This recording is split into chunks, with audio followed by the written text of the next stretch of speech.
Olá, meus caros amigos e amigas, sejam todos muito bem-vindos a mais um comentário semanal da Parashá. Parashá dessa semana chama-se Kitavó.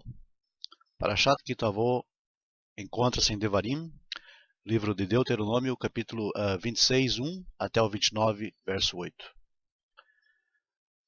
E nossa Parashá, ela trata, basicamente, já no início, da questão relativa às primícias, Bikurim. Diz o texto hebraico o seguinte: Ve'aya ki tavo el haaretz, ve'lakachta bereshit kol peri ha'adama, ve'hinicho lifnei mizbach Hashem Elohecha.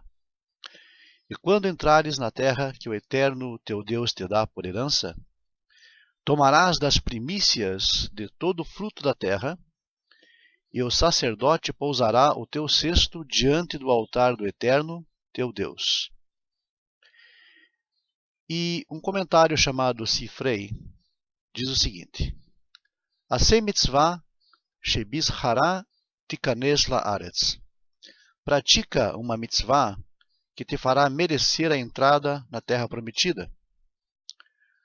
A primeira fruta da terra, ou os primeiros frutos da terra, figos maduros, uvas, romãs, que pertencem aos frutos selecionados entre as chamadas 7 espécies com as quais a terra prometida foi distinguida e abençoada.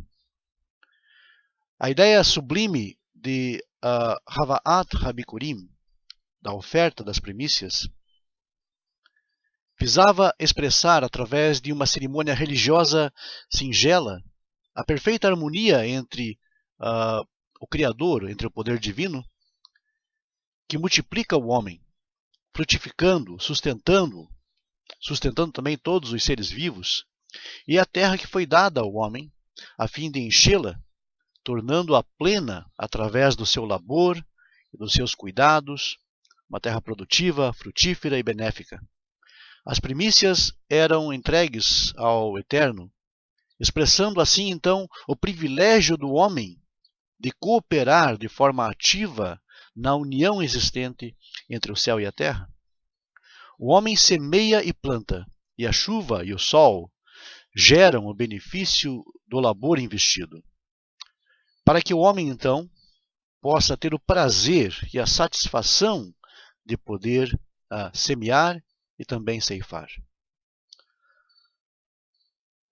Nós entendemos que o gesto de levantar o cesto com as primícias, pousando-o diante do Eterno, manifesta também o liame entre o céu e a terra, a ligação entre o céu e a terra.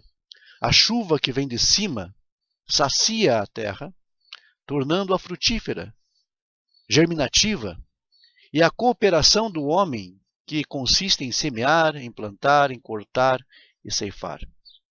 Há uma perfeita harmonia, então, entre os poderes divinos e o poder humano aqui na terra. Uvatá el hakohen, e virás ao sacerdote. Veanitá veamartá, e falarás em voz alta, mais suave, e dirás: trata-se do pronunciamento de um vidui, ou seja, uma confissão. Apesar de que, segundo a ética judaica, o vidui só poderia ser proferido diante do Eterno durante a cerimônia de ofertar as primícias, a confissão deverá ser recitada em voz alta e em hebraico, diante do sacerdote que oficiar naqueles dias, isto é, somente quando o Cohen estiver presente. Pois as primícias representam um sacrifício, uma oferta voluntária entregue aos cuidados do sacerdote. E para melhor compreensão dessa mitzvah, devemos acrescentar mais um esclarecimento. O termo vidui, que em hebraico significa confissão, é vulgarmente interpretado como uma declaração de pecados e erros feita por penitentes, mas a confissão relacionada com a oferta das primícias é de uma índole muito diferente. Com a declaração feita nesta ocasião solene, o israelita pretende proclamar o sincero reconhecimento de que a providência divina governa a vida nacional e o destino do povo, seja nos acontecimentos transcendentais que formaram a nação, seja mesmo nas modestas realizações particulares, nos frutos da terra, obtidos com a ajuda das leis naturais, juntamente com o seu serviço, com o seu trabalho, com a sua força produtiva, assim como através de manifestações miraculosas e explícitas, e assim como na confissão de desvios do bom caminho, o puro sentido da declaração deve ser o arrependimento, o reconhecimento do erro, a firme vontade de emendar-se, por se tratar então de um exame de consciência ligado a um nobre propósito para o futuro. Assim também o vidui relativo à oferta das primícias pretende estimular o homem no cumprimento do seu dever perante o Eterno, evitando o relaxamento dessa mitzvah por causa dos diversos obstáculos e aborrecimentos que uma colheita do fruto da terra poderia causar. Ve'anita ve'amarta, e falarás e dirás, Lifnei Hashem Elohecha, diante do Eterno teu Deus. Sabe, diz-nos a Torá, que a tua declaração é diante de teu Deus e não diante do sacerdote, que com a sua presença testemunha que assistiu ao teu ato de entrega. E a Torá nos dá o texto do vidui dessa confissão, que nos parece mais um desabafo de um coração grato, que chora de alegria, que agradece comovido a bondade do Eterno em poder colher o fruto do seu labor investido. Arami oved ani vayered Misraima, vayagor sham bimtei me'at, veyehi sham legoi gadol. Atsum varav. Labão, o arameu, quis fazer perecer o meu pai, e esse desceu ao Egito e peregrinou ali com pouca gente, e ali veio a ser uma nação grande, forte e numerosa. Os grandes exegetas judeus nos legaram duas explicações distintas desse verso, mas ambas nos parecem exatas. A versão do Rashi é a seguinte: não querendo que o nome do malvado Labão apareça na confissão feita durante a cerimônia da oferta das primícias, a Torá intitula Labão como Arami Oved Avi. Arami Oved Avi, o arameu que pretendia aniquilar o patriarca Yaakov, perseguindo-o com o intuito de privá-lo de tudo o que ele poderia ou que adquirira após 20 anos de honesto trabalho, de inúmeras privações, e para sublinhar o fato de que o primeiro Labão e os seus descendentes, os inimigos do povo de Israel através dos milênios, não renunciaram à vontade de perseguir os filhos de Israel, a Torá usa o verbo oved no presente, indicando que ainda hoje em dia o povo de Israel é perseguido e persiste a vontade nefasta de fazer mal ao povo judeu, ao povo de Israel. E se não fosse a mão protetora do Eterno, que é o Shomer Israel, o guardião de Israel, há muitos anos, há muito tempo, nós sabemos que o povo de Israel já não mais existiria sobre a face deste planeta. O povo teria simplesmente desaparecido da arena da história universal, como vários outros povos da antiguidade. Onde estão os babilônios? Onde estão os persas? Onde estão os gregos antigos? O poderio do Império Romano antigo? Jazem no pó da terra. Porém, Israel se exalta acima das nações pelo fato de que passou por todas elas, testemunhou o seu desenvolvimento e está presente na história humana até os dias de hoje. A Síria desapareceu, o Egito, a Magna Grécia e todos os demais, que só são relembrados graças aos monumentos suntuosos que esses povos deixaram para trás. Mas segundo uma outra opinião, que se baseia nas interpretações de Avraham ibn Ezra, Sforno, o Maharal e outros, o termo Arami e todo este verso diz respeito ao patriarca Yaakov, que veio de Aram Naharaim, da Mesopotâmia, sendo um arameu perdido, sem terra, sem pátria. Avi, meu pai, era um estranho no Egito.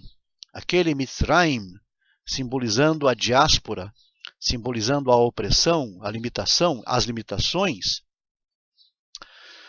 e todas as dispersões futuras do povo de Israel. Também os antepassados das últimas gerações que vieram a Israel das diásporas europeias e dos países asiáticos eram Ovdim, perdidos entre as diversas nações que os perseguiram, que os difamaram, que os massacraram, e só em Medinat Israel, no seu próprio solo, se tornaram agricultores, se tornaram senhores da terra e fundaram a Mediná, o Estado judeu. Uma forma sobre-humana operou neles para os redimir da escravidão e da liberdade. E quem não consegue ver isso na história recente do Estado judeu? Depois de séculos de uma diáspora onde o povo passou por todos os tipos de dificuldades que se possa imaginar. Pogroms, inquisições, autos de fé, confinamento em guetos, exploração de trabalho como trabalho escravo, e por fim, Shoah, Holocausto. E Israel surge a partir de 1948 como uma nação soberana, unindo e reunindo o seu povo novamente sob uma pátria independente e com um progresso, um desenvolvimento humano muito evidente hoje em dia. Vayered Mitzrayma. Yaakov, o judeu, desceu às Galuyot, forçado pelo destino e pelas circunstâncias calamitosas, e apesar de ter passado lá muitos anos, Vayagor Sham, não foi com a intenção de se radicar neste meio hostil. A intenção de Yaakov não era habitar e permanecer e até morrer no Egito, não era a intenção dele, mas somente para peregrinar. Peregrinar significa passar um tempo. Eis o incrível milagre. As centenas de anos de dispersão não foram capazes de extinguir da sua alma a ardente vontade de retornar a Eretz Israel, a terra de Israel, a terra prometida aos seus ancestrais. Bimtei Meat, com pouca gente, na época da destruição do segundo Beit HaMikdash, do segundo templo sagrado, o povo judeu era numericamente muito grande, mas a dispersão reduziu o povo a menos de 1 milhão no fim da Idade Média. Veyehi Sham Legoi, e ali veio ser uma nação.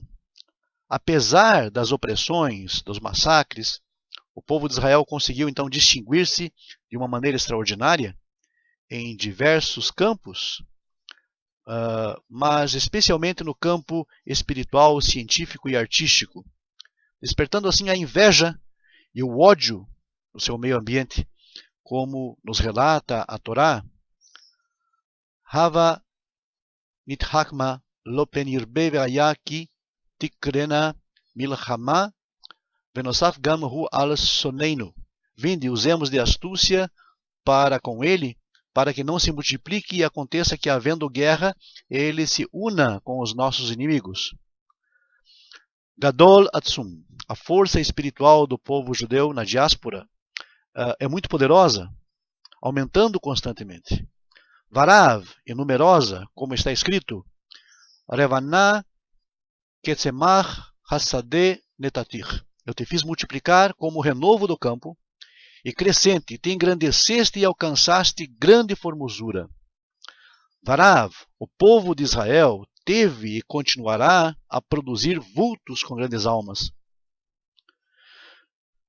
Não existe qualquer erva na terra que não tenha o seu destino no céu.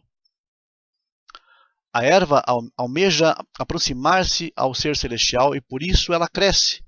O mesmo acontece com o povo judeu, o povo de Israel, em todos os países da sua diáspora. ele também almeja aproximar-se das esferas superiores e por isso cresce. E foi esse desejo tenaz, cultivado e alimentado durante milênios, que não deixou perecer entre os povos hostis que o rodeavam. Muito pelo contrário, Israel floresce, dá frutos e enche de frutos a face do mundo. E nos trataram mal os egípcios, diz a Torá, e nos afligiram. E não só os Metsirim, os egípcios, mas também os Metsirim, os opressores do povo de Israel. De todos os tempos, até os nossos dias. Ou seja, o povo de Israel é perseguido, conduzido à matança como um rebanho que é conduzido ao matadouro. E clamamos ao Eterno, diz a Torá, Deus de nossos pais, e ouviu o Eterno a nossa voz, e viu a nossa aflição e a nossa opressão. Durante centenas de anos, o povo judeu foi desdenhado, desprezado, e mesmo assim não se deixou abater pela sua desgraça. Nas últimas gerações, uma forma superior animou o espírito dos antepassados, promovendo uma revolução nas suas próprias vidas, com o intuito de redimir a si mesmos e a terra ancestral. O Vemorá Gadol, o Veotot, o Vemoftim, com grande temor e com grandes sinais e com grandes milagres. Morá Gadol quer dizer a revelação da onipresença divina, como está escrito, Hanissai Elokim lavo lakachat lo goi mikerev goi, Bemassot beotot o vemoftim o vemilhamá.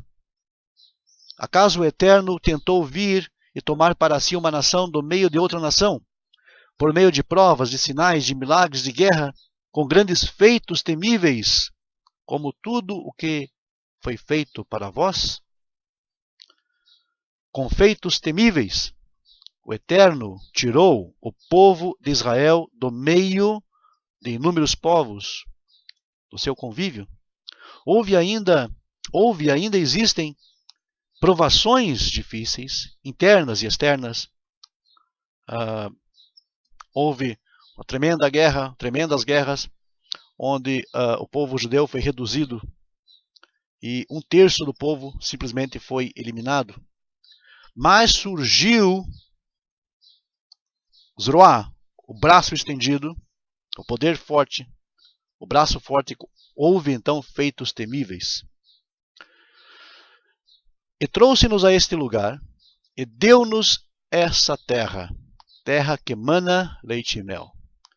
Vayevienu el hamakom hazeh, vayitem lanu et haaretz hazot, eretz zavat halav udvash.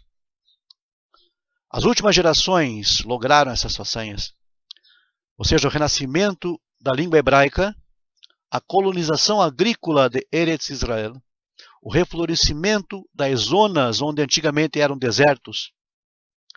Durante milênios, o revigoramento da lei do retorno, a proclamação e a fundação de Medinat Israel, e o milagroso retorno de dezenas de milhares de judeus à sua pátria ancestral, Kibbutz Galuyot, a reunião dos exilados. E diz a Torá que não apenas os Metsirim egípcios trataram mal o povo judeu, mas também os outros Metsirim, os opressores do povo, entre todos os tempos. E houve assim, como diz a Torá, grande matança, grande perseguição, grande tribulação para o povo judeu. Porém, nós sabemos que a redenção, ela chegou, ela foi iniciada e ela está em andamento. Diz a Torá: e quando entrares à terra que o Eterno teu Deus te dá por herança, tomarás das primícias de todo o fruto da terra e a pousarás no altar do Eterno. A tua primeira fruta, ou seja, a tua primeira colheita, teu primeiro lucro, o teu primeiro vencimento pertencem ao Eterno. Rabbi Yosef Albo explica que a ideia das primícias Bikurim consiste em plantar em cada coração judaico o reconhecimento de que tudo o que essa pessoa possui é dádiva do Eterno, devendo então ser oferecido com gratidão. Só quem tem essa consciência de que isso é dádiva do Criador, esse senso de gratidão para com o Eterno, vai oferecer sem hesitação o primeiro fruto a Deus. Abrirá de forma prazerosa a mão, sem hesitar, trará a sua trumá, a sua oblação, a sua oferta, o maaser rishon, o primeiro dízimo ao levita, o maaser ani, o dízimo do pobre, e todas as outras obrigações que um israelita normal tinha naqueles dias. Isso tem muito a ver com a convicção clara, com a convicção nítida de que tudo aquilo foi dado como a obra ou pela mão, como dádiva de um Criador onipotente, onisciente e poderoso. Sabemos que é muito complicado, muito difícil abrirmos mão, digamos, de algo que trabalhamos com tanto empenho e logo o nosso primeiro lucro, o nosso primeiro retorno de um investimento, entregar às mãos do Criador, entregar à mão de alguém. E muito mais ainda de alguém que nós sabemos que foi ordenado ao povo judeu entregar as mãos do sacerdote, levita, para uso no Beit HaMikdash, para uso no Mishkan, e era muito complexo educar o povo a confiar desta forma, entregando na presença do sacerdote como testemunha. Porém, a pessoa não entregava para o sacerdote, na verdade. Estava entregando apenas ao sacerdote como testemunha de que esse préstimo, de que esse serviço estava sendo ofertado, na verdade, ao Criador e não ao ser humano. Era realmente um teste de fidelidade para aquele povo naquele momento. Devemos sempre recordar que a promessa de um próprio lar nacional ao povo judeu, pela promessa onipresente, não tensionou dar a Israel uma pátria para que se tornasse política e economicamente independentes, mas para redimir o povo de Israel espiritualmente, possibilitando ao gênio criativo judaico desenvolver-se no seu próprio solo. Nos países da diáspora, não só a situação econômica e sociopolítica depende sempre da benevolência dos povos que concederam aos judeus a sua hospitalidade, mas também isso é muito mais doloroso, que a existência espiritual está ameaçada e paralisada por estar exposta a influências estranhas à singularidade judaica. Influências essas que refletem de forma amarga e de forma desastrosa na alma do povo de Israel. O sentido ético de ofertar as primícias ensina-nos que o judeu não deve esperar até que toda a sua fruta amadureça e só então contribuir com a mão aberta para instituições, para centros educacionais ou de caridade, mas sim antes de saber o lucro daquilo que se semeou. Ele já deve contribuir com a sua cota onde é pedido e onde for necessário. E isso vale, muito obviamente, não apenas para o povo de Israel, ama Israel, mas também para todos os monoteístas estritos, Bnei Noach incluídos, muito obviamente. A satisfação em poder dar sem cálculos prévios de ganhos e proventos deve ser o maior prazer, a máxima felicidade do homem. Com a mitzvah de Bikurim, as primícias, diz-nos Moshe Rabbeinu, nessa parashá, ao Eterno você prometeu hoje que ele te será por Deus, que andarás nos seus caminhos, que guardarás os seus estatutos e seus preceitos, seus juízos, e darás ouvidos à sua voz. E o Eterno afirmou hoje que tu serás para ele, então, um povo predileto. Como te falou e que te guardarás, E guardarás então todos os seus preceitos para te exaltar em louvor, em renome e glória entre todas as nações, para que sejais um povo santo ao eterno teu Deus, como ele te falou. Essa é a promessa não apenas para Israel, mas para todo aquele monoteísta envolvido com a prática da Torá em conformidade com o seu pacto. Essa é a promessa do Eterno e esse é o cumprimento que podemos testemunhar na vida de cada um que realmente devota a sua existência ao louvor e ao serviço do único Deus. Que o Eterno abençoe a todos e até uma próxima oportunidade. Mirtzi Hashem.